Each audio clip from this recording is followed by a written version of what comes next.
Good morning, it's Greg with the Gregory Group again.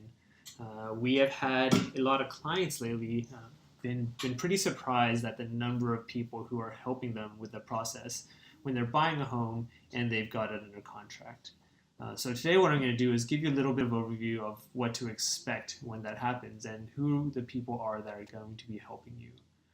Number one is, of course, your real estate agent. Your agent handles all the negotiations for your deal, and he or she also plays the role of the quarterback for your transaction. They coordinate everything and make sure all these moving pieces come together and get you to a closed home at the end of it. You'll also be hearing a lot from your transaction coordinator.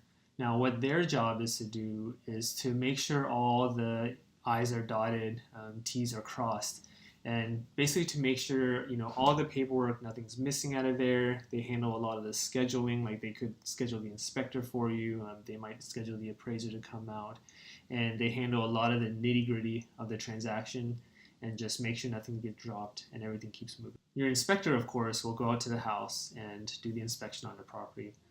Their job is to take a look at all the main systems and even some of the cosmetic stuff, but really a lot of it is the systems on the house and trying to figure out what condition they're in and what you can expect when you buy the home.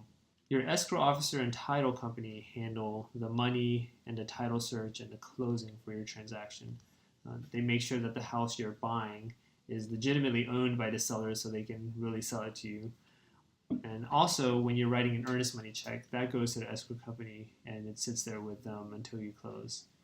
Also, at the end of the whole transaction, they work with the lender to tabulate all the charges, like what you need to pay, what gets paid to you, and come up with that final number for what you need to bring to closing, and they have that statement for you to sign at closing. Your lender and their team are going to be the people that you're probably going to spend the most time with. Getting a mortgage nowadays is a pretty complicated process, and there's a lot of documents and information that they ask for. A lot of times they can ask for something, you give it to them, and then they ask for something else, you give it to them, and then they ask for something else. It's just kind of how it is. That's mainly one of the reasons why it takes several weeks to a month to close a house, just because there's a lot of stuff that are going through there.